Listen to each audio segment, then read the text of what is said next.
Salut tout le monde, c'est Fuse et aujourd'hui on se retrouve pour un nouvel épisode de Earth NG. Ah là là, vous êtes des centaines chaque jour à me réclamer des nouveaux épisodes de Earth NG.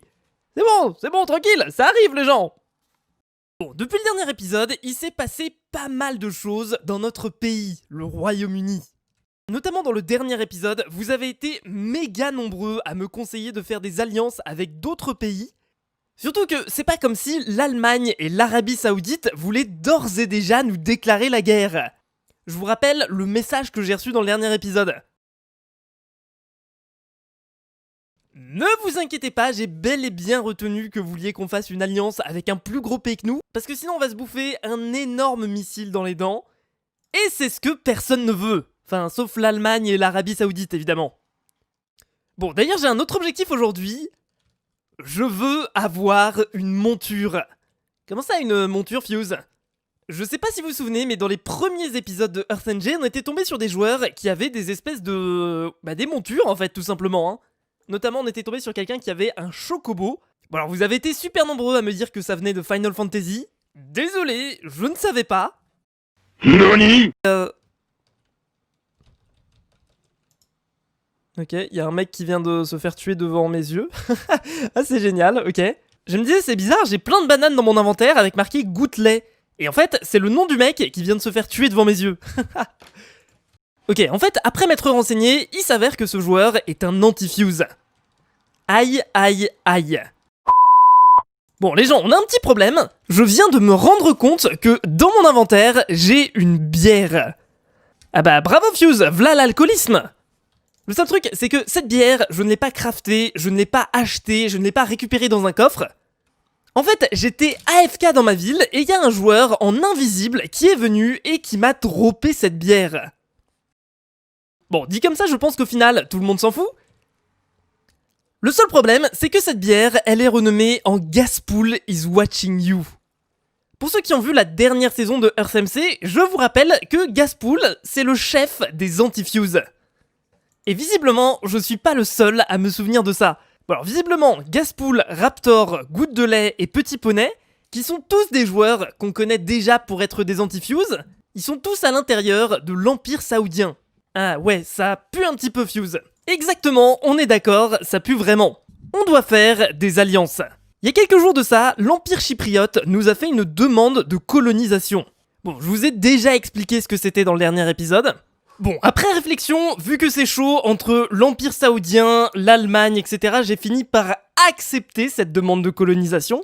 Donc, pour résumer, en échange de la protection de l'Empire chypriote, on doit leur verser 1200 $ par semaine. Bon, la vérité c'est que c'est pas tant que ça, et en vrai c'est vraiment nécessaire. Je vous rappelle qu'on est quand même très brouillé avec les Allemands. D'ailleurs, en parlant d'Allemand, j'ai l'impression qu'ils se sont bouffés des missiles dans la tronche, là. Le truc, c'est que dans le dernier épisode, ils avaient vraiment perdu pas mal de place dans le classement des pays les plus puissants. Ils avaient été descendus à la 8ème place, ce qui en soi était pas catastrophique, mais ils étaient passés de la première à la 8ème place, ce qui est pas ouf. Sauf que cette semaine, ils ont été classés à la 2ème place.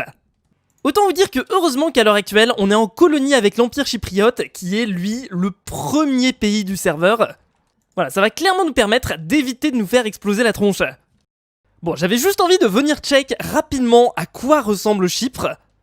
Et ce qui est drôle en plus, c'est que l'autre jour je regardais les commentaires, et justement je suis tombé sur un commentaire de quelqu'un qui nous conseille exactement ce qu'on a fait. Du coup, ça, c'est Chypre.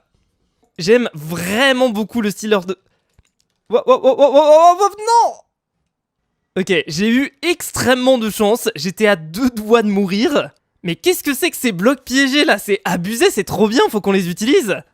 Ouais, j'ai un petit problème, j'adore les pièges.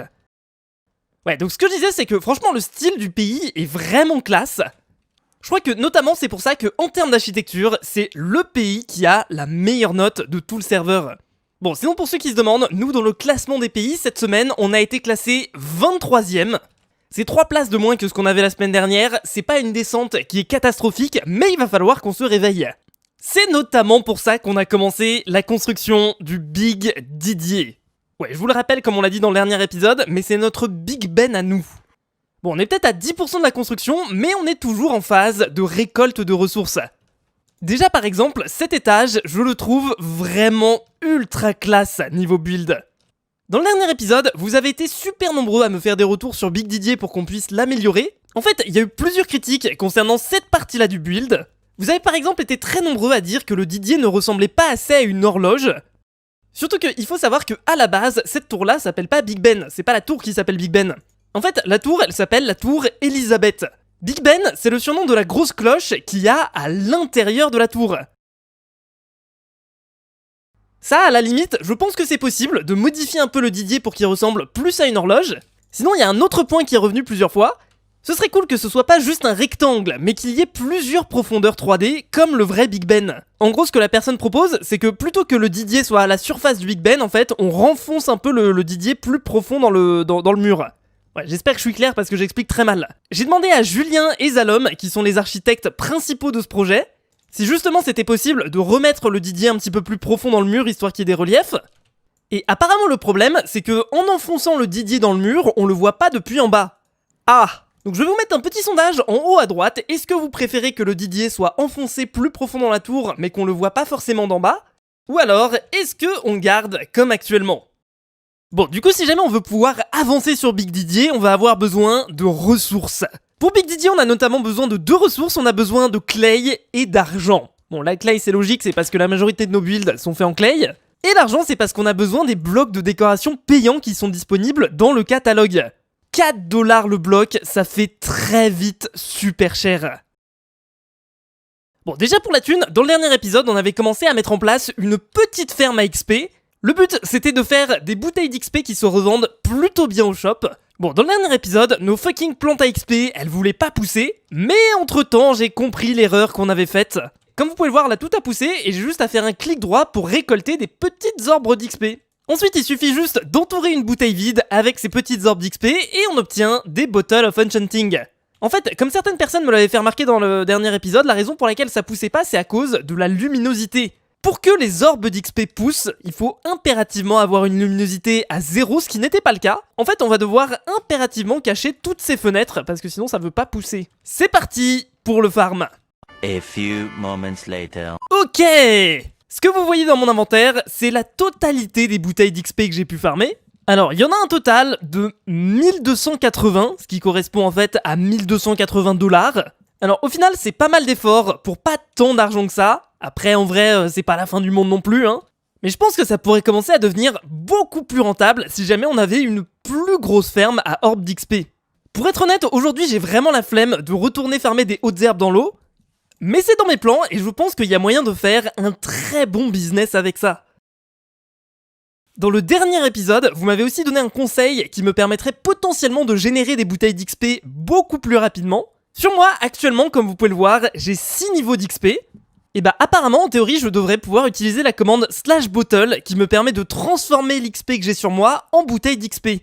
Alors si jamais je fais ça, et non, j'ai pas la permission. Maintenant qu'on a un petit peu de sous, j'aimerais bien donner un petit coup de main au niveau de l'avancement du build du Big Didier. Ah non, Fuse, t'es nul en déco, comment est-ce que tu vas savoir quel bloc est-ce qu'il faut placer où? Bon, alors c'est relativement simple, ici on a une île sur laquelle on a le modèle du Big Didier. Ce modèle, il est sur une partie de Nations Glory qui s'appelle NG Islands.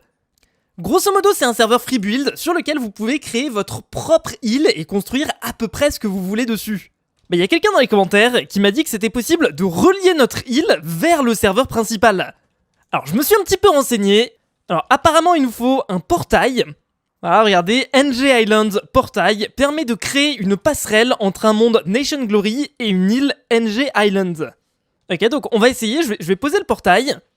Ensuite, ici, on a un code qui apparaît qu'il va falloir copier, donc je vais cliquer sur le bouton copie. Mais Fuse, faut pas que tu montes le code, sinon tout le monde va pouvoir se ramener. Alors, il faut savoir que de base, sur cette île, tout le monde peut se ramener, donc c'est pas spécialement un problème si jamais je monte le code. Putain, j'avais pas vu l'intérieur, il est beaucoup trop stylé. Bon, ensuite, on est de retour sur notre serveur à nous, et on va devoir linker le portail qu'on a installé sur le NG Islands.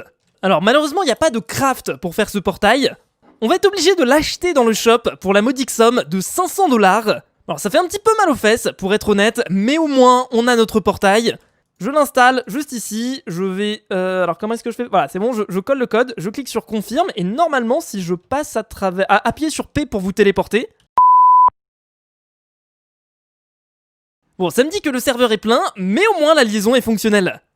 A few moments later. Ok, super nouvelle, je viens de me rendre compte qu'il y avait un schématique qui était disponible en téléchargement. Avec ça, ça sera beaucoup plus simple de reproduire le Big Didier sans erreur. En gros, ça affiche les blocs qui sont censés être sur les schématiques, et du coup ça permet de build avec un modèle.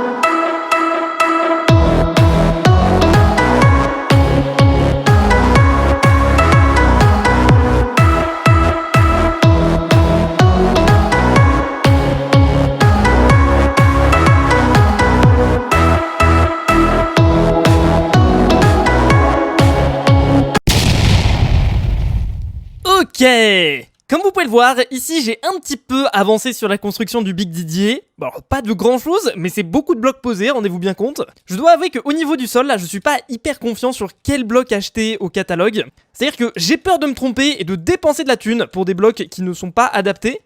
Et quand on connaît le prix des blocs, on a plutôt intérêt à pas se tromper. Bon, du coup, je me suis chargé principalement de la clay. Malheureusement, de la clay, on n'en a plus. Du coup, je me suis un petit peu renseigné et je me suis rendu compte qu'il y avait une machine qui permettait de farmer la clay à notre place. Ça s'appelle le Ocean Collector. Bon, le seul truc, c'est que à l'heure actuelle, dans notre pays, on est un petit peu à l'âge de pierre sur Nation's Glory. Si on regarde un petit peu les pays qu'on a autour de nous, on peut se rendre compte qu'ils ont tous un moyen, d'une façon ou d'une autre, de générer de l'électricité. Genre par exemple, là l'Irlande, ils ont fait un truc beaucoup trop stylé, ils ont un système de génération électrique à partir de panneaux solaires qu'ils ont mis sous l'eau. On a besoin d'électricité. Bon, là on est au niveau du spawn du serveur et je me suis rendu compte qu'il y avait ce PNJ qui s'appelle Astal. Et en gros, c'est un PNJ qui nous propose une quête pour se lancer dans la création et la configuration de machines. Ok, je pense que c'est à peu près ce dont on a besoin. Bonjour Fuse, tu vois la lune ? J'aimerais beaucoup y aller. Je connais bien la théorie, mais je suis encore jeune. Tu veux m'aider ? Oui, bien sûr. Pour cela, tu auras besoin d'apprendre le mode Galacticraft. Bon, c'est simple. Pour le début, il faut des minéraux. Amène-moi 10 lingots d'étain, de copper et d'aluminium STP. Bon, j'ai les minerais qu'il m'a demandé. Du coup, on parle à Astal, hop, c'est nickel, on a réussi. Ensuite, il veut me faire crafter un coal generator. Bon, en vrai, c'est un tutoriel qui, je pense, s'adresse aux gens qui connaissent pas très bien Galacticraft et qui les prend un petit peu par la main. Bon, vu que je suis un petit peu un professionnel du modé, je pense qu'on va essayer sans le tutoriel, on va se débrouiller un peu tout seul. On a notre machine que je voulais juste ici, l'Ocean Collector. Alors, je sais pas du tout comment est-ce que c'est censé marcher. Alors, apparemment, il y a un petit point d'interrogation ici qui explique. Cette machine permet d'extraire l'argile du fond de l'océan. Il suffit d'alimenter la machine pour qu'elle commence à creuser dans un rayon de 5 blocs. Je vais faire une petite expérience, je vais mettre ça au niveau de l'océan, notre Ocean Collector il est juste là. Mais Fuse, faudrait que tu l'alimentes en électricité, non ? Exactement, c'est pour ça que j'ai récupéré un petit générateur à charbon. Donc je vais le brancher ici, j'ai pris des câbles, on va relier tout ça. Je vais mettre du charbon à l'intérieur du générateur à charbon. Et normalement, petit à petit, on devrait avoir de l'électricité qui se génère. A few moments later. Ok, là c'est très intéressant, regardez, la machine est en fonctionnement. Et on a déjà récupéré 2 de clay sans rien faire. Alors en fait dans la machine, il y a marqué le mot extraire. Mais en fait j'ai l'impression que ça creuse pas vraiment les alentours. C'est juste le fait d'être dans l'eau, et bah ça génère automatiquement du sable et de l'argile. Bon alors c'est cool comme machine, mais il faudrait peut-être faire ça à une plus grande échelle. Non, parce que c'est pas avec 2 de clay qu'on va construire le Big Didier, hein. Apparemment, après avoir discuté un petit peu avec Zalom et Julien, on a déjà un projet de système de génération d'argile à grande échelle. Laissez-moi vous présenter l'Argilator 2000. Alors c'est juste une ferme gigantesque à argile, ils ont mis ça en place avec le reste du pays, je savais pas. Plutôt que d'utiliser les vieux générateurs à charbon pourris que nous on avait, ils ont préféré utiliser des panneaux solaires qui sont, c'est vrai, quand même beaucoup plus pratiques, y a pas besoin de les alimenter en charbon toutes les 2 secondes. Alors par contre, il y a un truc que je comprends juste pas, c'est pourquoi est-ce qu'ils ont fait ces espèces de petites structures avec du sable jusqu'à la couche maximale. Alors je m'en suis sûrement pas rendu compte, mais j'ai l'impression que peut-être les machines, pour générer de l'argile, elles ont besoin de sable. Ok, on se retrouve avec Julien. Alors, j'ai pas tout compris comment est-ce que ça fonctionne, comment est-ce que tout le truc fonctionne. Donc, est-ce que t'as moyen juste de me faire un petit topo? Alors, j'ai compris vite fait comment ça marche les oceans, machin, mais le reste du truc... One eternity later. Du coup, je vais vous faire un petit résumé. En gros, ce que j'avais pas compris, c'est que ces machines-là, elles fabriquent pas de la clay à partir de rien. En fait, elles vont consommer automatiquement du sable. Donc là, on a mis des tonnes et des tonnes de sable. Ce sable, il va être consommé, sauf que quand il est consommé, évidemment, il y a le sable qui descend et ça permet d'avoir des grosses quantités. Alors évidemment, c'est extrêmement relou parce qu'il faut régulièrement reposer tout le sable. Le fait est qu'à chaque fois, il y a une chance sur deux d'obtenir du sable et une chance sur deux d'obtenir de la clay. Et là, si vous êtes comme moi, vous allez me dire « Non mais Fuse, c'est complètement débile, en fait, faut que tu farmes du sable pour avoir de la clay, mais pourquoi tu farmes pas directement de la clay ?» Et ben justement, Julien m'a expliqué qu'il y avait un PNJ au spawn qui permettait de donner à l'infini du sable. C'est trop bien! Bon, est-ce que vous voyez ce que j'ai dans mon inventaire? C'est tout simplement un Chocobo Bike. Ouais, c'est le truc dont je vous parlais en début d'épisode. Alors tout à fait par hasard, il y a un joueur qui est venu et qui m'en a donné un, c'est-à-dire que j'ai payé littéralement 0$ pour l'avoir. Alors ça coûte combien dans le market? Chocobo Bike. C'est 12 000$ unité, c'est juste énorme. Alors vous avez été très nombreux aussi quand je vous avais montré les montures à la base, de me dire qu'il fallait les enchanter avec Unbreaking 3. Ce qui est le cas de mon Chocobo Bike, juste ici. Pour la simple et bonne raison qu'un bike Unbreaking 3 ne se casse jamais. Alors on va faire le test, j'ai hâte de voir... Oh, il est trop bien, il est trop beau mon Chocobo. On peut en avoir en plusieurs couleurs, c'est trop bien. Alors le truc aussi assez drôle, c'est qu'à chaque fois que je monte sur mon Chocobo, j'ai une petite musique qui se lance, Final Fantasy 7, Chocobo by... Ouais d'accord, en fait ouais, c'est vraiment une grosse référence à Final Fantasy. Oh là là, quel plaisir de se balader avec le Chocobo Bike. Alors là, il y a beaucoup de gens en ligne, ce qui fait que ça lag un petit peu sur le serveur. Mais franchement, j'ai la classe, non? Bon, ok, c'est pratique d'avoir un Chocobo Bike, ça permet de se déplacer, mais en soi, en vrai, ça m'apporte pas grand-chose de plus que me déplacer à pied. Alors pour ça, j'ai le choix entre les chauves-souris, le dragon, ou alors le dragon du Nouvel An chinois. Bon, moi du coup, vous avez compris, mon objectif c'est de pouvoir voler. Et pour pouvoir voler, il me faut soit un Dragon Bike à un petit peu moins de 20 000$, soit un Chinese Dragon Bike à un petit peu, pile 60 000$ en fait. Mais il y en a un qui est un chouïa moins cher, c'est le Bat Bike. En gros, c'est le truc chauve-souris. Et ça, c'est déjà un petit peu plus dans mon budget, à 7 000$. Bon écoutez, je m'apprête à acheter un petit Bat Bike des familles. Ok, j'en ai un juste là, alors je vais peut-être juste l'enchanter avec du Unbreaking, ce serait mieux je pense, comme ça on évitera de le casser. Hop là, comme ça c'est fait. Et maintenant j'aimerais bien juste tester ça, donc je vais poser mon truc. Ah, c'est une chauve-souris qui est plus grosse que les autres hein. Je fais un clic droit dessus, ok, je peux voler avec, ok, c'est comme une monture, oh mais c'est trop bien. Alors certes, ça aurait été peut-être un petit peu plus badass avec un dragon, j'oublie pas, voilà, vous inquiétez pas, on se fera le dragon. Alors certes, je pourrais utiliser la banque du pays, on a plus de 300 000$ en banque, donc on a largement de quoi s'acheter des montures et des trucs, des machins. Mais comme le dit Zalom, pour le moment on essaye d'avoir une banque assez pleine. Il me semble qu'on a la 5e banque du serveur, ça fait du bien au niveau des notations. En fait, la quantité d'argent qu'on a en banque, ça rentre dans le classement des pays du serveur. Donc plus on va avoir une banque remplie, mieux ce sera pour nous. En vrai, ce que je me dis, c'est que ok, c'est pratique d'avoir une monture chauve-souris, c'est sympa, mais je vais essayer de la remettre en vente un petit peu plus cher que ce que je l'ai payé. Regardez, je l'ai payé 7 000$, mais la prochaine, elle est à 9 000$, donc il y a moyen de se faire 2 000$ de profit hyper facilement, surtout que là, j'ai enchanté avec un Unbreaking 3, je pense que je peux même ça, voilà. Vous savez quoi, on va mettre ça à 1100$. Après, si je regarde les statistiques, je peux voir qu'il y a très peu de personnes qui l'achètent. Mais on va quand même essayer. Non, allez, c'est quoi, 8 900$, comme ça on est juste un chouïa moins cher que notre concurrent. Hop, on vend ça. Et de toute façon, je vous rappelle qu'à la base, notre objectif c'est d'avoir la monture dragon, pas la monture chauve-souris. Alors si jamais on a besoin d'économiser notre thune, c'est notamment pour acheter des missiles. Dans le dernier épisode, on avait acheté un missile de tier 1 et ensuite on l'avait testé sur notre île Nation Glory. Je me suis dit qu'aujourd'hui on allait tester un missile de tier 2. Ouais, vous aviez l'air chaud pour qu'on teste d'autres missiles, donc je me suis dit, let's go, on va faire ça. J'ai reçu vraiment plein de conseils concernant les missiles, c'était super intéressant. Par exemple, j'ai appris qu'il y avait des anti-balistiques missiles qui coûtent pas si cher que ça, qui permettent de détruire les missiles envoyés sur notre pays. En gros, c'est des missiles défensifs. Et en vrai, on va mettre ça en place dès le prochain épisode. Abonnez-vous pour pas rater ça. Mais bon, du coup, on m'a dit aussi qu'avec les missiles de tier 2, j'avais une plus grosse portée et ça faisait des plus grosses explosions, donc on va tester ça. Donc déjà, on va lui dire d'exploser genre à 200 blocs de là où on est. Ensuite, on peut aussi régler la hauteur à laquelle l'explosion va se produire. En gros, est-ce que l'explosion va se produire proche du sol ou relativement haut? Donc moi, j'ai envie que ça se produise sur le sol, donc je laisse à 0.